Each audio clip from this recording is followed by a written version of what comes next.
ಇದ್ರ ಮಧ್ಯೆ ನೀವ್ಯಾರೋ ಒಬ್ಬರ ಪುಣ್ಯಾತ್ಮನ ಹೆಸರು ಹೇಳಿದ್ರಿ, ಬರ್ಲಿ, ಅವರು ಬರ್ಲಿ, ಸಮಾಜ ಸೇವೆ ಮಾಡ್ಲಿ, ಏನು ಅಭ್ಯಂತರ ಇಲ್ಲ. ಆದ್ರೆ ಈ ಒಳ ಜಗಳದಲ್ಲಿ ಕಾರ್ಯಕರ್ತರ ಬಲಿ ಆಗೋದು ಬೇಡ. ಯಾವುದೋ ಪಕ್ಷದಲ್ಲಿ ಒಳ ಜಗಳವನ್ನ ಇಟ್ಕೊಂಡು ನಾವೇನೋ ಅಡ್ವಾಂಟೇಜ್ ತಗೋತಾ ಇದೀವಿ ಅನ್ನೋ ನಿಟ್ಟಿನಲ್ಲಿ ನಾವು ಕೆಲಸ ಮಾಡ್ತಲ್ಲ.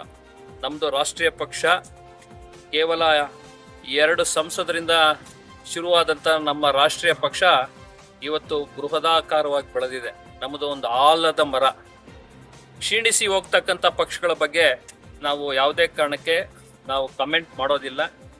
ಆ ಕಾಂಗ್ರೆಸ್ನಲ್ಲಿ ಯಾವ ರೀತಿ ಒಳಜಗಳ ಇದೆ, ನಮ್ಮ ಕ್ಷೇತ್ರದಲ್ಲೇ ಇದುವರೆಗೂ ಒಂದೇ ಒಂದು ನಾಮಿನಿ ಮಾಡ್ಲಿಕ್ಕೆ ಆಗ್ಲಿಲ್ಲ ಆ ಕಾಂಗ್ರೆಸ್ ಮುಖಂಡರಿಗೆ. ಆ ಕಾಂಗ್ರೆಸ್ ಮುಖಂಡರ ಒಳಜಗಳದಿಂದ ಆ ಕಾರ್ಯಕರ್ತರ ಬಲಿ ಆಗ್ತಿದ್ದಾರೆ. ಈ ಕಾರ್ಯಕರ್ತರ ಪಕ್ಷದಲ್ಲಿ ಯಾವ ಪಕ್ಷದಲ್ಲೇ ಇರಲಿ, ಕಾರ್ಯಕರ್ತರೆ, ಮುಖಂಡ್ರೆ, ನಮ್ಮ ಪಕ್ಷದಲ್ಲಿರಲಿ, ಅನ್ನ ಪಕ್ಷದಲ್ಲಿರಲಿ, ರಾತ್ರಿ ಹಗಲು ಅವರು ಒಂದು ಹಳ್ಳಿಯಲ್ಲಿ ಇನ್ನೊಂದು ಪಕ್ಷದ ಬಗ್ಗೆ ಒಂದು ಜಗಳ ಆಡೋದ್ರಲ್ಲಾಗ್ಲಿ, ಇಲ್ಲ ಅಂತ ಹೇಳಿದ್ರೆ ಅವ್ರನ್ನ ಎದುರಾಕೊಂಡು ಮಾಡೋದ್ರಲ್ಲಾಗ್ಲಿ, ಸರಿನಾ? ಅವ್ರ ಕಷ್ಟಗಳು ಅವ್ರಿಗೆ ಗೊತ್ತು.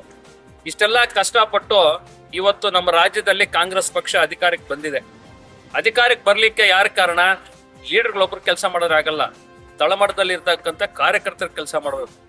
ಇದುವರೆಗೂ ಒಂದೇ ಒಂದು ನಾಮಿನಿಗಳೇನಾದ್ರು ಮಾಡಿದ್ದೀರಾ ಸ್ವಾಮಿ ನೀವಿಲ್ಲಿ ಕ್ಷೇತ್ರದಲ್ಲಿ? ಕಾರ್ಯಕರ್ತರಿಗೆ ಯಾಕೆ ಈ ತರ ಅನ್ಯಾಯ ಮಾಡ್ತಿದ್ರೆ?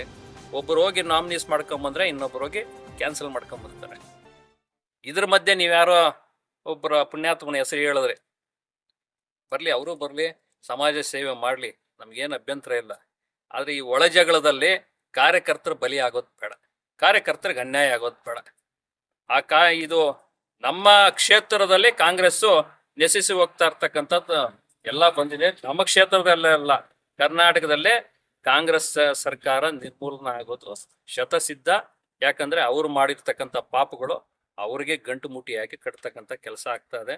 ಅವ್ರು ಕೊಟ್ಟಿರ್ತಕ್ಕಂಥ ಬೋಗಸ್ ಗ್ಯಾರಂಟಿಗಳಿಂದ ಹಿಡಿದು ಜನಗರಿಗೆ ಮುಖದ ಮೇಲೆ ಟೋಪಿ ಹಾಕಿ ಇವತ್ತು ಎಲ್ಲರ ಹತ್ರನೂ, ತಾಯಂದ್ರ ಹತ್ರದಿಂದ ಎಲ್ಲರ ಹತ್ರನೂ ಓಟ್ಗಳು ಹಾಕ್ಸ್ಕೊಂಡು ಇವತ್ತು ಕರ್ನಾಟಕದಲ್ಲಿ ಸರ್ಕಾರವನ್ನ ರಚನೆ ಮಾಡಿ 3 ವರ್ಷ ಆಯ್ತು. 3 ವರ್ಷದ ಮೇಲೆ 3 ತಿಂಗಳಾಗಿದೆ.